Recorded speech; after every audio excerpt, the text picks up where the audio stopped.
नमस्कार दोस्तों, OCN network में आपका स्वागत है। मैं हूं ओमकार चौधरी। मेरे साथ दो खास विद्वान जुड़ गए हैं। वीरेंद्र नाथ भट्ट लखनऊ से नमस्कार और नमस्कार। एकलव्य सिंह जयपुर से। आप दोनों का बहुत स्वागत है। नमस्कार। प्रणाम सर। तो वीरेंद्र जी, ऐसा लगता है कि जैसे प्रधानमंत्री ने बड़ा गुनाह कर दिया है ये अपील करके कि भाई जिस तरह से खाड़ी के युद्ध के खत्म होने का कोई आसार दिखाई नहीं दे रहा है, तो देश को इस युद्ध के प्रभाव से, बुरे प्रभाव से बचाने के लिए उन्होंने 5-6 अपीलें की है और वो आज फिर रिपीट की है। उन्होंने कहा है कि भाई एक तो जो शुभ काज के समय या वैसे भी हम सोना खरीद करके रख लेते हैं या सोने की खरीद होती है, तो विदेशी मुद्रा भंडार बचाए रखने के लिए, विदेशी मुद्रा बचाने के लिए आप लोग सोना ना खरीदें। दूसरे, अपनी निजी गाड़ियों का प्रयोग कम से कम करें। जरूरत पड़े तो जो एक होता है कि साझा करके गाड़ियों में निकल लो, या जो जिन शहरों में मेट्रो है वहाँ मेट्रो का यूज कर लो, या जो सरकारी आपके साधन हैं उनका उपयोग कर लो। वर्क फ्रॉम होम से उन्होंने फिर से याद दिलाया है कि कोविड काल में भी ऐसा हुआ था और बहुत सारे दफ्तरों के ऐसे काम होते हैं जो घर से भी बैठ करके किए जा सकते हैं। तो उनका कुल मिलाकर के तो कहने का मतलब ये है कि भाई जो भावी संकट है, अभी तो हमारे पास 60 दिन का डीजल पेट्रोल है, 45 दिन का गैस और दूसरी चीजें हैं, रिजर्व है, कोई संकट नहीं है किसी तरह का। लेकिन एक एहतियात बरतने के लिए क्या कह दिया उन्होंने, ऐसा लगता है कि विरोधी दलों को एक मौका मिल गया प्रधानमंत्री पर अटैक करने का। कह रहे हैं कि जी ये तो देश को नहीं चला सकते। जो व्यक्ति, जो प्रधानमंत्री कोरोना काल में एक बहुत बुरे दौर से देश को सुरक्षित बाहर निकाल करके ले आया, उसके ऊपर सवाल खड़े करना, और ये कोरोना काल में भी ये लोग कह रहे थे कि आर्थिक सुनामी आने वाली है, लोगों के रोजगार जाने वाले हैं, एक ऐसा माहौल बना रहे थे ये लोग। लेकिन सब कुछ ठीक ठाक रहा, बल्कि पूरी दुनिया में हमारी जो जीडीपी की ग्रोथ है वो विकसित राष्ट्रों से भी आगे रही। तो विपक्ष की जो ये गिद्ध राजनीति है, इस पर आप क्या कहेंगे? देखिए, इस महीने प्राइम मिनिस्टर को सत्ता में 14 साल पूरे, वो 12 साल पूरे हो जाएंगे।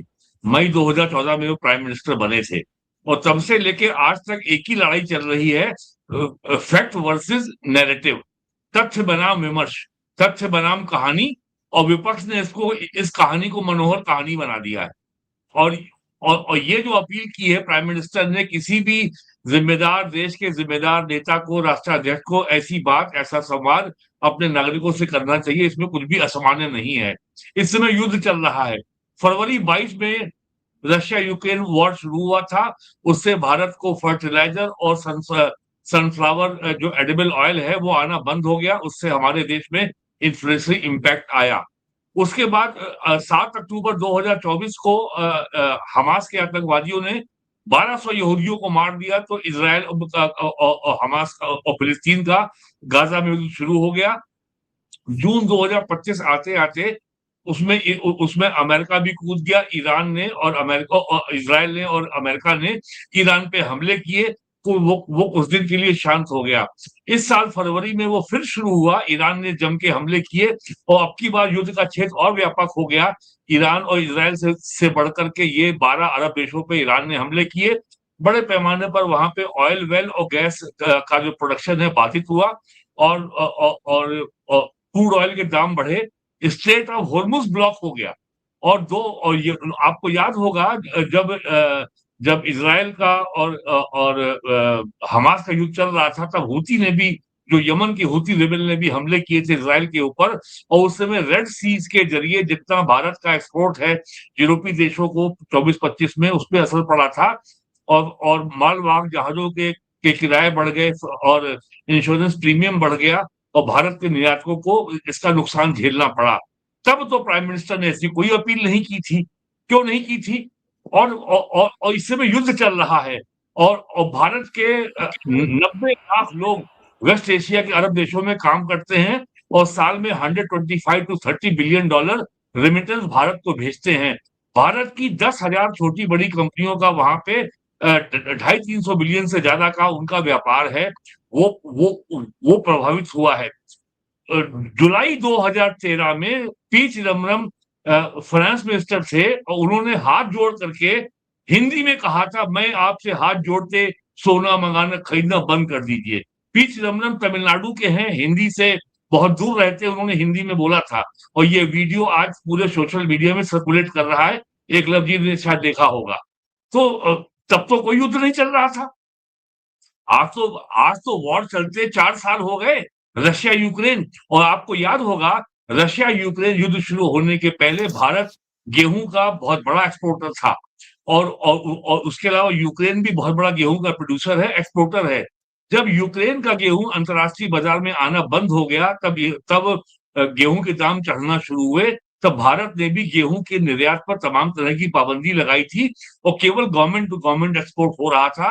अरब देशों को कुछ थोड़ा सा, श्रीलंका को भी दिया, बांग्लादेश को भी दिया, सऊदी अरब को दिया, कतर को दिया, गवर्नमेंट टू गवर्नमेंट था, कोई ट्रेडर इसमें इन्वॉल्व नहीं था।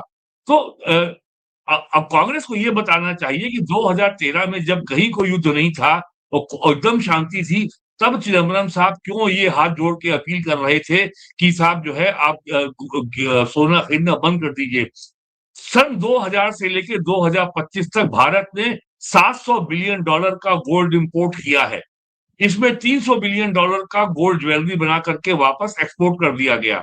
गोल्ड इंपोर्ट, और इस समय भारत का जो मेजर इंपोर्ट बिल है वो गोल्ड है, वो क्रूड ऑयल है, वो खाद्य तेल एडिबल ऑयल है और फर्टिलाइजर है। फर्टिलाइजर के ऊपर संकट है क्योंकि भारत में जो फर्टिलाइजर का प्रोडक्शन होता है उसके लिए गैस भी पश्चिमी एशिया से आती है। भारत के किसानों को जो सबसे बड़ी आवश्यकता है डाई अमोनिया फॉस्फेट, वो भी जॉर्डन से आती है। तो जॉर्डन से भी जो है फर्टिलाइजर का मूवमेंट प्रभावित हुआ था और उसके दाम बढ़ गए थे। लेकिन भारत सरकार ने किसानों के लिए खाद महंगी नहीं होने दी, सरकार ने सब्सिडी बिल बढ़ा दिया। तो वही बात मैं दोहराता हूं कि it's a battle between fact and narrative. विपक्ष को रोज एक नया नैरेटिव सरकार को के खिलाफ चाहिए। ये बंगाल में नहीं लड़ पाते, आसाम में नहीं लड़ पाते और ये तमिलनाडु में नहीं लड़ पाई कांग्रेस। तमिलनाडु और केरल में सरकार उनकी बन गई, पौंडीचेरी में एनडीए की सरकार बन गई, 5 में 3 जगह सरकार बन गई एनडीए की, बीजेपी की। तो अब ये वहां पे लड़ नहीं पाए, अब ये लड़ रहे हैं सोशल मीडिया पे या टीवी के स्टूडियो में। तो विपक्ष को सरकार के खिलाफ रोज एक नया नैरेटिव चाहिए। जब जुलाई 2017 में जीएसटी लागू हुआ था तब राहुल गांधी ने उसका नाम पहले दिया था गब्बर सिंह टैक्स, फिर बाद में नाम दिया गृहस्थी सर्वनाश टैक्स, और पिछले वर्ष और अभी अप्रैल का जो जीएसटी कलेक्शन है वो 2.5 लाख करोड़ रुपए हुआ है। और देश में बड़े पैमाने पर इनडायरेक्ट टैक्स के कलेक्शन में जो साल में 5 से 8 लाख करोड़ रुपए का जो करप्शन था ट्रांसपोर्ट में और व्यापार कर विभाग में, वो दूर हुआ है। तो ये सब चीजें हैं, ये जनता का ध्यान तथ्य पे ना जाए, जो मनोहर कहानी विपक्ष बना रहा है उस पे उसका ध्यान जाए ताकि सरकार के लिए कैसे परेशानी खड़ी की जाए। ये कार्यक्रम विपक्ष का पिछले 12 साल से चल रहा है और ये जो प्राइम मिनिस्टर का अपील पे रिएक्शन आया है इसमें कुछ भी नया नहीं है। जी। एकलव्य जी, राहुल गांधी कह रहे हैं कि मोदी जी देश नहीं चला पा रहे हैं। कॉम्प्रोमाइज देश नहीं चला पा रहे हैं, ये एक कंप्रोमाइज प्राइम मिनिस्टर है।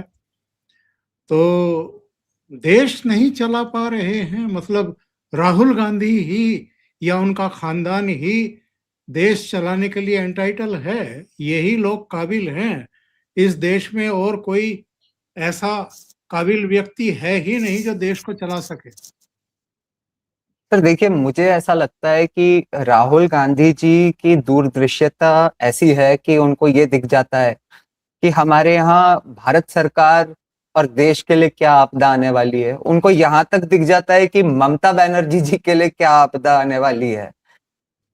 मुझे ये समझ में नहीं आता कि वो इस बात की चिंता क्यों नहीं करते कि वो कांग्रेस क्यों नहीं चला पा रहे।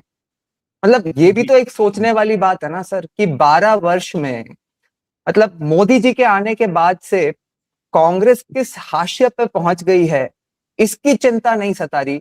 लेकिन और अब सर देखिए, मतलब समस्या कहाँ आ जाती है सर, एक छोटा सा मतलब एक कॉमन सेंसिकल एक आम व्यक्ति होता है ना, उसके दृष्टिकोण से ये जो पूरा जो स्ट्रेट ऑफ हॉर्मुज का जो स्पेशली जो ऑयल और गैस सिलेंडर को लेके इशू हुआ, इसमें सर मुझे लगता है कि आम व्यक्ति इसको कैसे देखता है, इसके मुझे बेसिक 3 रीजंस जो लगता है लोगों को समझने चाहिए, वो ये है कि कुछ ऐसे चीजें होती हैं सर जिसमें कि जो विजन के साथ डेवलप करी जाती है, और उसका जो बेनिफिट्स होते हैं या वो इतनी पॉपुलिस्ट मेजर्स नहीं होते, वो जब ऐसी आपदा का समय आता है तभी लोगों को दिखाई देता है कि उसका इम्पैक्ट क्या हुआ है। फॉर एग्जाम्पल 2014 से लेके अभी तक सर भारत ने ऐसी सिचुएशन के लिए लगभग 5.33 मेट्रिक मिलियन टन्स की फ्यूल रिजर्व कैपेसिटी बनाई, रिजर्व फ्यूल कैपेसिटी, जिसमें कि अभी सर बता ही रहे थे कि लगभग 75 दिन के लिए हम लोगों के पास हम सस्टेन कर सकते हैं अपने आप को। सर इंटरेस्टिंग बात यह है कि 2014 के पहले ये रिजर्व फ्यूल कैपेसिटी क्या थी? 0 थी सर, 0।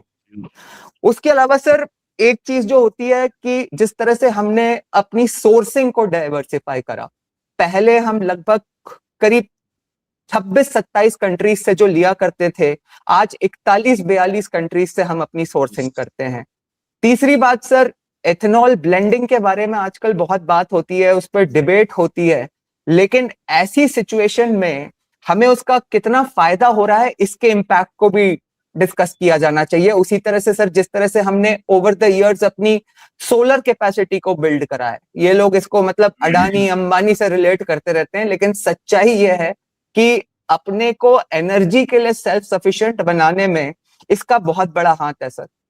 तो मैं समझता हूं सर कि अगर आप कोविड के समय, अब सर ये कांग्रेस की देखिए आप समस्या क्या है कि मनमोहन सिंह जी स्वर्गीय, वो स्वयं इतने बड़े इकोनॉमिस्ट थे। अभी चिदम्बरम साहब की बात हो रही थी, वो भी हार्वर्ड के बहुत बड़े इकोनॉमिस्ट माने जाते हैं।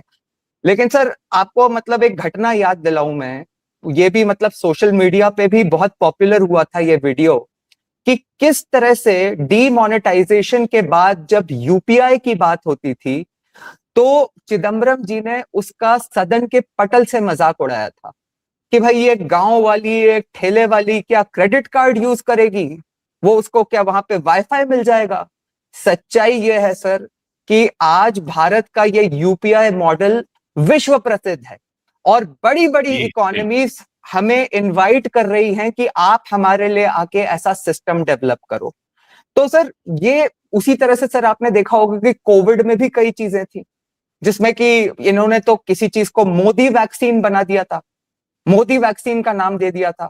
सच्चाई क्या है कि भारत ने अपनी समस्त जनता को 2 बार वैक्सीनेट कर दिया, और अपने को ही नहीं सर, दुनिया में जो जरूरतमंद देश थे जिनकी तरफ लोग देख नहीं रहे थे, उनको भी भारत ने फ्री में वैक्सीन दी। तो सर मैं ऐसा समझता हूं कि मोदी जी में देखिए एक काबिलियत तो माननी पड़ेगी कि वो ऐसी चीजों पे भी वर्क करते हैं जिसके कि हो सकता है कि उस समय समझ में नहीं आए कि उसके क्या बेनिफिट्स हैं या वो पॉपुलिस्ट मेजर्स हैं, लेकिन आने वाले समय में वो लोगों को दिखाई देते हैं। और उसके अलावा सर मैं समझता हूं कि अभी भी जो मोदी जी की अपील है ना, ये सिर्फ इसलिए नहीं है कि जो अभी संकट एक तो जिस तरह से दिखाया जा रहा है कि संकट आ चुका है, पहली बात तो ये है सर कि ये एक प्रेपरेटरी मेजर है कि यदि, और ये सर हमारी सरकार की कमी की वजह से नहीं है, एक विश्व में एक दूसरी जगह एक सिचुएशन चल रही है जिसकी वजह से ये संकट डेवलप हुआ है, और यदि अगर वो संकट आता है तो उसके लिए हम कैसे प्रिपेयर कर सकते हैं। लेकिन परंतु सर मैं ऐसा मानता हूं, जो एक बात कही जाती है हमेशा मोदी जी के लिए, आपदा में अवसर की बात सर। तो आपदा में अवसर की जो बात है सर कि यदि इस तरह की अगर कोई संकट की बात है तो ये एक सही समय है सर कि मोदी जी ने सर आप देखिए किस तरह की अपील करी है कि भाई मतलब हम ज्यादा आत्मनिर्भर बने, नेचुरल फार्मिंग करें, अपने लोकल फॉर वोकल हो, वोकल फॉर लोकल हो, ईवी व्हीकल्स के लिए भी उन्होंने एम्फेसाइज करा। अब आप इसको कंपेयर करिए सर कि कांग्रेस के समय क्या होता था। अभी कुछ तो सर ने बताई, लेकिन एक वो भी समय था सर जब प्रधानमंत्री कहते थे कि चावल मत खाओ, हफ्ते में 1 दिन खाना मत खाओ। अब यहाँ तक कह ही दिया था ना सर कि नसबंदी करा लो, बच्चे मत पैदा करो, हम दो हमारे दो। सर तो एक स्वर्गीय प्रधानमंत्री मनमोहन सिंह जी ने कहा था कि पैसे पेड़ पे नहीं उगते। तो सर एक ये तरफ एक ये था और एक ये मोदी जी का है। तो सर मुझे लगता है कि शायद राहुल गांधी जी शायद 12-14 साल पहले उनमें या तो वो परिपक्वता नहीं थी, वो राजनीति में तो थे लेकिन वो शायद उस समय वो स्वयं ही नहीं देख पा रहे थे कि मेरी पार्टी ने क्या क्या किया था, कि आज वो जब मतलब मुझे ऐसा लगता है सर कि अगर वो उस समय उन चीजों को ठीक से ऑब्जर्व कर रहे होते तो कम से कम आज इस तरह के आरोप लगाने से पहले, जैसे कहते हैं कि अपने गिरेबान में तो झांकोगे आप कि हमारे समय में क्या हो रहा था। तो ये है सर, मुझे लगता है कि बहुत ही स्टार्क डिफरेंस है। और सर एक बात मैं आपको बता सकता हूँ कि पिछले कुछ समय में खास करके सर 2024 के चुनाव के बाद जिस तरह का हम लोगों ने ट्रेंड देखा है सर, मैं समझता हूं सर कि इस तरह की अपील और जो मोदी जी का अब एक स्टेचर हो चुका है सर, वो एक मतलब भारतीय स्टेट्समैन का है सर, वो एक मात्र बीजेपी के लीडर नहीं है। मैं नहीं समझता, मुझे लगता है कि कांग्रेस को ये भी समझना चाहिए सर कि जब भारतीयों का जो पिछले 10-12 वर्ष में स्तर उठा है, अब वो इलेक्शन में सर जब वोट देने जाते हैं तो प्याज, टमाटर, पेट्रोल के, ऑयल के दाम के बारे में सिर्फ नहीं सोचते सर, उनका उनका स्वयं का जो दृष्टिकोण है वो देश के लिए बहुत बदल चुका है। वो कई चीजें ऑब्जर्व करते हैं कि, और सर अल्टीमेटली आप देखिए ना कि लोग ये भी तो एक कॉमन मैन की जो एक गट फील होती है ना सर, वो भी बहुत इंपॉर्टेंट होती है। नैरेटिव इस साइड से भी बनाया जाएगा, नैरेटिव इस साइड से भी बनाया जाएगा, लेकिन जो सर आप देखिए, चाहे आप ऑटोमोबाइल सेक्टर में आप गाड़ियों की सेल देख लीजिए, आज मोदी जी अपील तो कर रहे हैं लेकिन सच्चाई क्या है कि मतलब कई गुना हमारी ऑटोमोबाइल सेक्टर में सेल बढ़ गई है। क्या आप जो ये जो हमारे सर शादियों में जिस तरह का हम मतलब ग्रैंड वेडिंग्स देखते हैं, उसमें कमी आई है या बढ़ोतरी हुई है? क्या लोग बाहर जाके, अभी सिलेंडर की बात हो रही थी कि कमर्शियल सिलेंडर का दाम बढ़ गया, अब क्या होगा, रेस्टोरेंट्स का क्या होगा? आप निकलिए सर बाहर, हर रेस्टोरेंट में जो हमारी जेन जी है भर भर के बैठी हुई है। तो सर मैं समझता हूँ कि नैरेटिव ठीक है, विपक्ष का काम है, लेकिन विपक्ष को भी सोचना चाहिए सर कि narrative for the sake of narrative कई बार औंधे मुंह उल्टा ही पड़ जाता है। मैं और एक ये बात जोड़ तो दूं, देश के मैं एकलव की बात में जोड़ दूं चौधरी साहब। भट्ट साहब जी 1 मिनट। जी जी देखिए जी जी। देश अब ये बहुत अच्छे तरीके से समझ रहा है कि जो प्रधानमंत्री कहते हैं वो व्यापक राष्ट्र हित में है या नहीं है। तब तक तो ये कोविड काल भी नहीं था। उन्होंने एक बार कहा था कि जो लोग सक्षम हैं वो एलपीजी गैस सिलेंडर पर सब्सिडी छोड़ दें। जी सर, जी सर। 1,15,00,000 जो उपभोक्ता थे उन्होंने सब्सिडी छोड़ दी थी। बिल्कुल। इसी तरीके से रेलवे में जो लोग सुविधा पाते थे, जिनको 40% के आसपास रिबेट मिलता था, उसके बारे में प्रधानमंत्री ने अपील की थी। लगभग सभी लोगों ने वो जो कंसेशन मिलता था उसको छोड़ दिया। मीडिया के लोगों को मिलता था, मीडिया के लोगों को भी वो बंद किया गया। आज रेलवे का देखिए क्या हो रहा है। तो मेरा सवाल ये है भट्ट साहब आपसे, ये जो इम्पैक्ट पड़ा है हॉर्मुज स्ट्रेट बंद होने से, तेल की सप्लाई 20% बंद हो जाने से, ये अकेले भारत में थोड़ा पड़ा है, ये तो दुनिया के बहुत सारे देशों के ऊपर पड़ा है। और हमारे यहाँ तो पेट्रोलियम पदार्थों के दाम अभी तक बढ़े नहीं है, सिर्फ मीडिया में बढ़ते रहते हैं, अभी तक नहीं बढ़े हैं। लेकिन कई हमारे पड़ोसी देशों में तो हाहाकार मचा हुआ है। बिल्कुल। केवल यूट्यूब पे जाकर के डालिए पॉवर्टी और inflation in Britain, in France, in Germany and Spain, आपको समझ में आ जाएगा कि हमारे यहाँ जो मंदिर के आगे भिखारी है वो उनसे बेहतर जीवन जी रहा है। और पीएम ने जो अपील की है पेट्रोल डीजल के लिए, मैं एकलव ने बात जो जोड़ी उसी में मैं और बढ़ा रहा हूं। 2000 आज भारत में 100% पैसेंजर ट्रेन इलेक्ट्रिक ट्रैक्शन पे चल रही है, एक भी ट्रेन डीजल इंजन पे नहीं चल रही है। आज भारत में जो है में जो सोलर पावर जनरेशन है वो 2031 तक जो है 5 लाख मेगावाट हो जाएगा। राजस्थान सबसे बड़ा प्रोड्यूसर है सोलर पावर का। एथेनॉल ब्लेंडिंग की बात की है क्लब ने। 2014 में केवल जो है एथेनॉल की ब्लेंडिंग पेट्रोल में 1.4% थी और 2025 के एंड तक वो 20% थी। और इसका सबसे बड़ा जो लाभार्थी है वो यूपी का गन्ना किसान है। और योगी जी के पिछले 9 साल में 3.25 लाख करोड़ रुपया गन्ना किसानों को पेमेंट हो गया है। ये फर्क आया है। अब जरा सोचिए भारत में कितनी ज्यादा पेट्रोल और डीजल पे सरकार ने एक्चुअल में खपत कम की है। और अगर हम इसमें जो साल में 20 लाख जो हमारी इलेक्ट्रिक व्हीकल हैं, 3 व्हीलर हैं, 2 व्हीलर हैं और कारें हैं जो बिकी हैं, जो हजारों बसें चल रही हैं, अकेले यूपी में कई लाख से ज्यादा जो है इस समय 3 व्हीलर चल रहे हैं जो बैटरी के हैं। जरा सोचिए उसमें कितनी बचत हो रही है सीएनजी की, डीजल की, पेट्रोल की। उसके बाद प्राइम मिनिस्टर कह रहे हैं कि भाई थोड़ा सा अब इस पे ध्यान देने की जरूरत है। और इसमें भी अपोजिशन को नैरेटिव निकालने की बनाने की आवश्यकता महसूस हो रही है। अमेरिका जो कि नेट ऑयल एक्सपोर्टर है, गैस का एक्सपोर्टर है, दुनिया के देशों पे दबाव बनाता है कि हमसे आप क्रूड ऑयल खरीदिए। वहां पे energy prices have gone up by 38 to 50%। This can be verified from. अब आज के जमाने में हम लोग जर्नलिस्ट को कोई झूठ बोलने की आवश्यकता नहीं है। अगर किसी को हमारे दावे पे भरोसा नहीं है तो हर एक के हाथ में इंटरनेशनल लाइब्रेरी है, स्मार्टफोन है, इट कैन बी वेरीफाइड। और भारत में और दूसरी बात, ये महंगाई बोलते हैं। जरा पिछले 3 साल का रिकॉर्ड देखिए।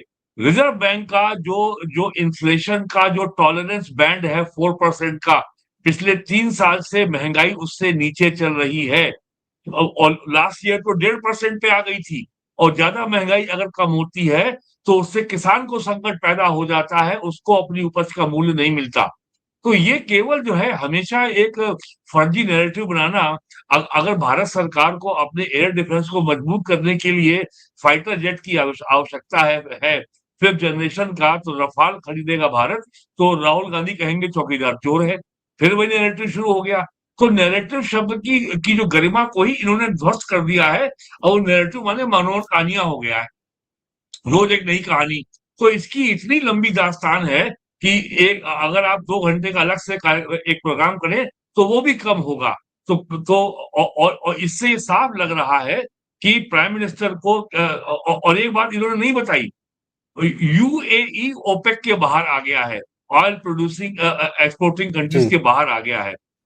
और यूएई की एक्सक्लूसिव डील इंडिया से होने जा रही है कि इंडिया अपना एक जो इंटरनेशनल जो क्रूड ऑयल का दाम प्रिवेल कर रहा है उससे कहीं कम दाम पर भारत एक बड़ा हिस्सा अपनी आवश्यकता का यूएई से पूरा करेगा। और जो अबू धाबी सॉवरेन फंड है जिसके पास ह्यूज इन्वेस्टेबल फंड है टू इन्वेस्ट, वो गिफ्ट सिटी में पैसा वो आएगा। ये डील भारत ने कर ली है और ये बहुत दिन से प्रोग्रेस में थी। अभी 28 फरवरी को 1.5 घंटे के लिए यूएई के प्रेसिडेंट मोहम्मद बिन जायद 1.5 घंटे के लिए किस लिए आए थे। तो ये सब चीजें हो रही हैं और इंडियन एयरफोर्स वहां की पूरी जो यूएई का एयर डिफेंस सिस्टम का को संभालने जा रही है। तो समस्या ये है, इलेक्शन में लड़ नहीं पाते हैं, लड़ते हैं केवल सोशल मीडिया में या लड़ते हैं टीवी स्टूडियो में, ये समस्या है। धरातल पे काम करने का कोई विकल्प नहीं है। प्राइम मिनिस्टर ने अपनी कल वाली अपील को आज फिर दोहराया है और केवल जनता को आगाह किया है कि ये संकट आ सकता है। और ऑपोजिशन क्या बोल रहा है, वो चुनाव था तब तक आप चुप थे। अरे भाई चुनाव के पहले युद्ध शुरू हो गया था 28 फरवरी को। 28 फरवरी और चुनाव शुरू होने के पहले अमेरिका की ईरान के ऊपर 16,000 एयर स्ट्राइक हो चुकी थी और ईरान की हजारों की संख्या में मिसाइल सऊदी अरब में, कुवैत के ऊपर, यूएई के ऊपर, दुबई में और इजराइल में गिर चुकी थी। और इलेक्शन तो अप्रैल के महीने में हुआ है। तो हर चीज को इलेक्शन ना, इतने बड़े देश की राजनीति और गवर्नेंस इस तरीके से नहीं चल सकती। और केवल ये बात अब इससे एक बात ये सामने आती है, आप राहुल गांधी को बहुत भरोसा है जेन जी के ऊपर। जेन जी को जो है ये जोश में नहीं आ रहा, ये सड़क पर उतर के तोड़ फोड़ नहीं कर रहा। ये बहुत बड़ी निराशा राहुल गांधी को है और वो सालों हो गया है वो टी शर्ट पहने घूम रहे हैं, लेकिन बताइए एकलव भी जेंजी के हैं, लेकिन ये शर्ट पहने बैठे हुए हैं, इन्होंने भी टी शर्ट नहीं पहना हुआ है। तो ये जो जेंजी है, इसमें कैसे उबाल लाया जाए, सारी कोशिश अपोजिशन की यही है, इससे अधिक कुछ नहीं। मैं एकलव्य जी के पास जाने से पहले जरा दर्शकों को बता देता हूं कि प्रधानमंत्री ने कहा क्या है। जी। उन्होंने कहा कि आज के समय में पेट्रोल, गैस और डीजल का इस्तेमाल कम करना होगा। पड़ोस में चल रहे युद्ध के असर से दुनिया भर में पेट्रोल, डीजल के दाम कई गुना बढ़ गए हैं। भारत पर इस वैश्विक संकट का असर ज्यादा है। हमारे पास तेल के बड़े कुएं भी नहीं हैं। नंबर 2, पेट्रोल, गैस और डीजल बचाने के लिए हमें वर्क फ्रॉम होम जैसे उपायों की जरूरत है। नंबर 3, अनावश्यक वाहन उपयोग कम करें, मेट्रो में सफर और कार पूलिंग करें, ज्यादा से ज्यादा लोगों को उसमें बैठाकर ले जाएं। नंबर 4, हर परिवार अगर खाने के तेल का इस्तेमाल थोड़ा कम करे तो इससे विदेशी मुद्रा की बचत होगी और लोगों की सेहत भी बेहतर होगी। नंबर 5, देश को रासायनिक उर्वरकों की खपत आधी करने का लक्ष्य रखना चाहिए और तेजी से प्राकृतिक खेती की ओर बढ़ना चाहिए। 6, शादियों, छुट्टियों और अन्य कारणों से विदेश यात्रा कुछ समय के लिए टालना देश हित में होगा। नंबर 7, जिसको लेकर के सबसे ज्यादा छाती पीटी जा रही है, सोने के आयात में बड़ी मात्रा में विदेशी मुद्रा खर्च होती है। देश हित में लोगों को 1 साल तक सोना खरीदने और दान करने से बचना चाहिए। तो एकलव्य जी, कौन सी गलत बात कह दी है प्रधानमंत्री ने? देखिए सर, मैंने पहले भी आपसे निवेदन करा था एक आपदा में अवसर वाली बात।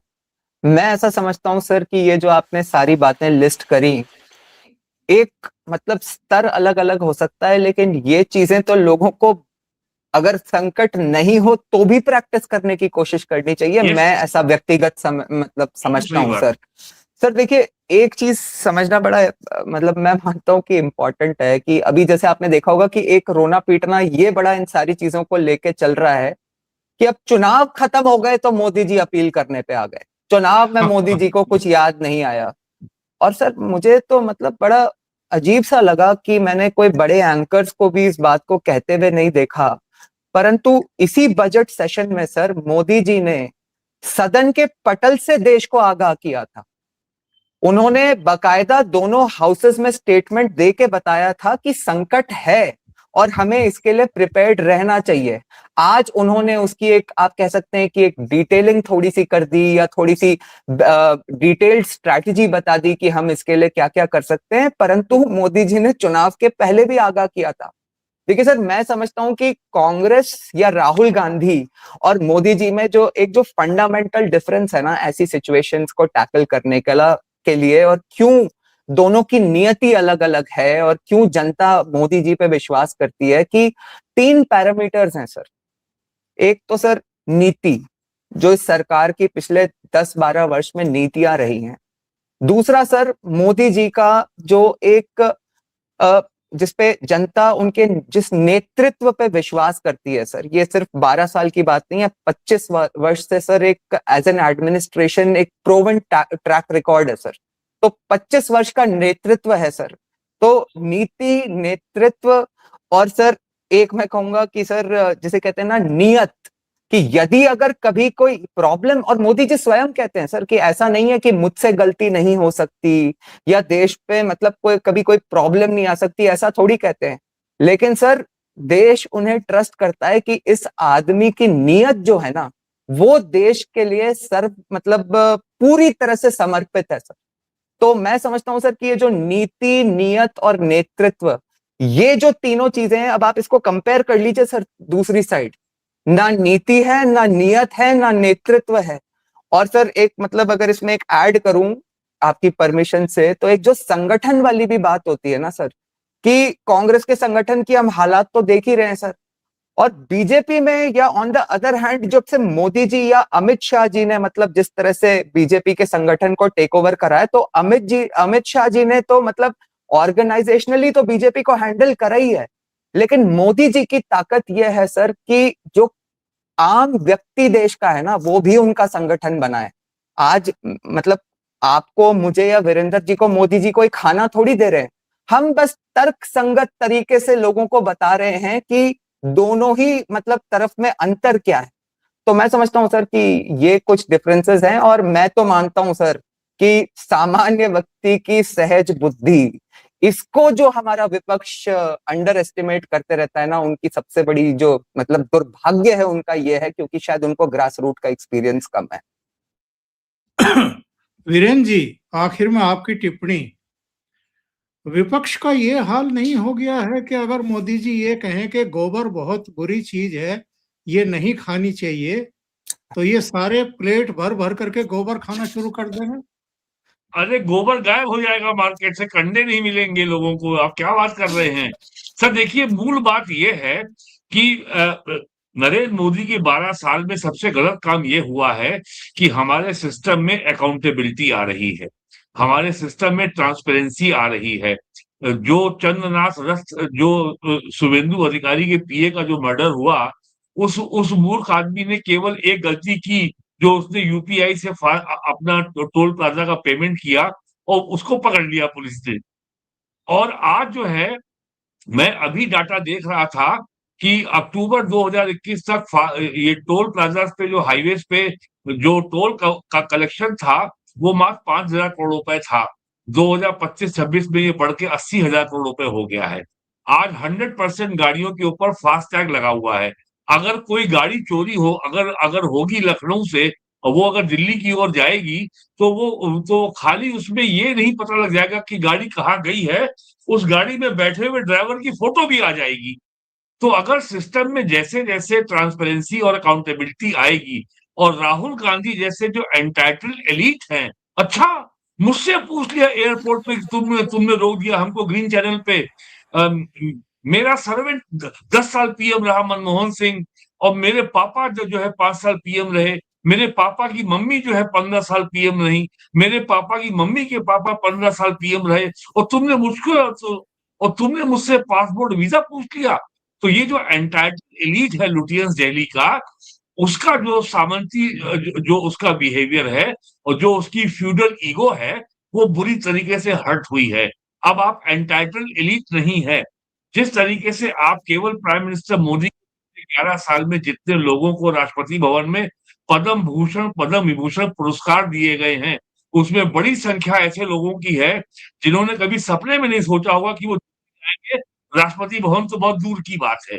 ऐसे ऐसे लोगों को पुरस्कार मिला है जो उड़ीसा के हैं, जो ऐसी ऐसी वो जनजाति समाज की महिलाएं हैं जो पूरी साड़ी तक नहीं पहनती हैं, जो जो उनकी अपनी ट्राइबल परंपरा में है, और एक जनजाति समाज की महिला राष्ट्रपति है। तो ये सब जो हो रहा है, और इतनी चीजें नहीं हो रही हैं।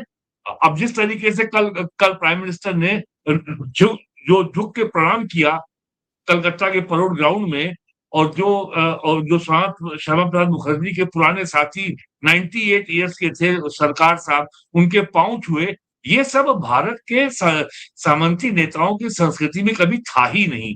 समस्या केवल ये आ रही है, और और उसके बावजूद भी इनका कोई भी षड्यंत्र, आप याद करिए, दिल्ली हरियाणा बॉर्डर पर 2021 में एक साल जिहाद किस लिए हुआ था?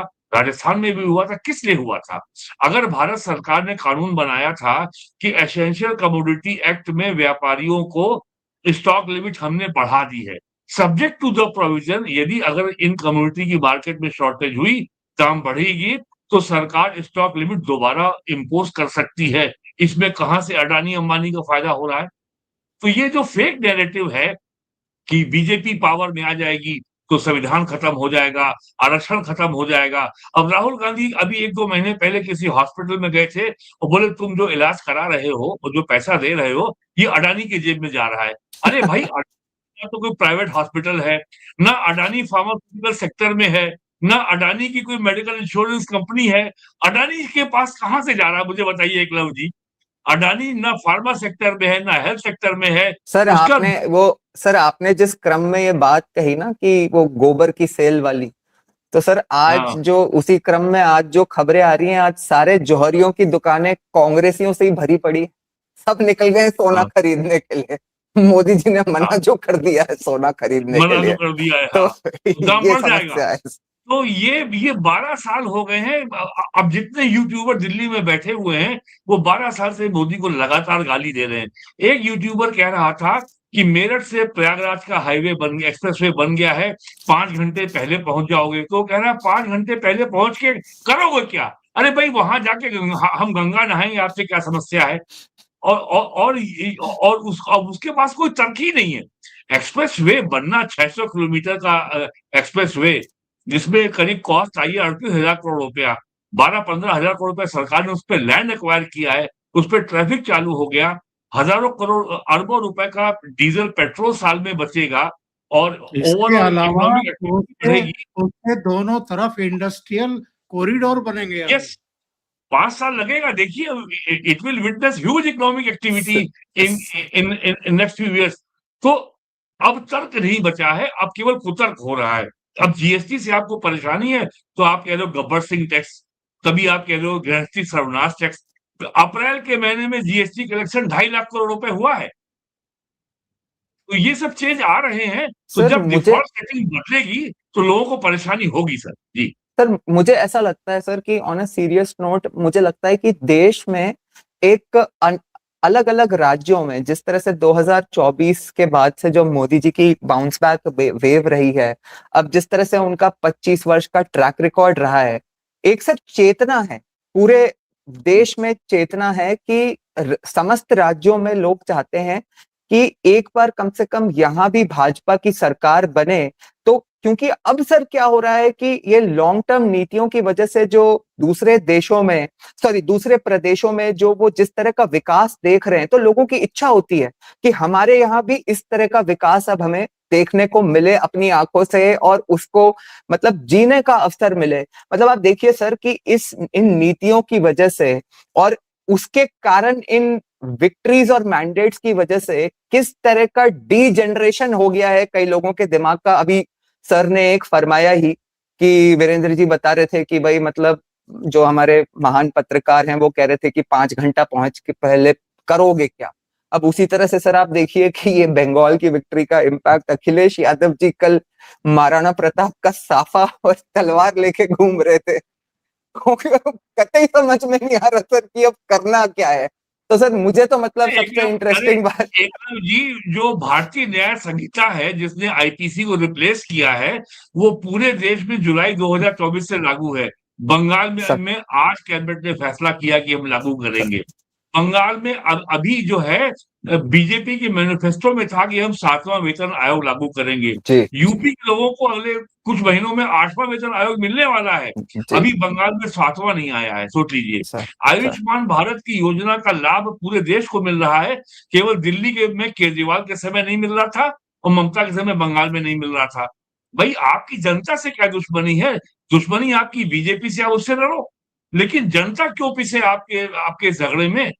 तो ये सब जो हो रहा है कि मतलब they are running out of options कि मोदी से कैसे लड़ा जाए। बस केवल एक ही उनके पास है कि या तो मोदी तेरी कबर खोदेगी या मोदी की स्वर्गीय माता जी को गाली देंगे। ये सर मुझे स्थिति हो एक गई है। सर मुझे ना आप दोनों मतलब वरिष्ठ लोगों से एक सवाल था सर, कि जिस तरह से अपन ये इंडिया अलायंस का मामला होते हुए देख रहे हैं, और जो मतलब राहुल गांधी का ये इस तरह के बयान जो कि मतलब जनता में उतर नहीं पाते, और उसके बाद सर जिस तरह से उनने एक तरह से धोखा दिया है अपने इंडिया अलायंस के पार्टनर्स को, चाहे उसके पीछे उनकी जो भी रणनीति रही हो कि टीएमसी जाएगी तो ही ऑपोजिशन में स्पेस क्रिएट होगी, तो शायद कांग्रेस के लिए कोई स्पेस क्रिएट हो। लेकिन उसके बाद सर मतलब तमिलनाडु में जो भी हमने देखा कि भाई मतलब जो तुम्हारे 20 वर्षों का पार्टनर था उसको अबैंडन करने में तुमको मतलब एक रात भी नहीं लगी। तो सर क्या इसकी एक संभावना है कि आने वाले समय में एक जो पहले आप लोगों के समय में सर एक थर्ड फ्रंट की जो बात की जाती थी कि इंडिया अलायंस माइनस कांग्रेस, इसकी भी कोई अब संभावना बनती हुई दिख सकती है क्या?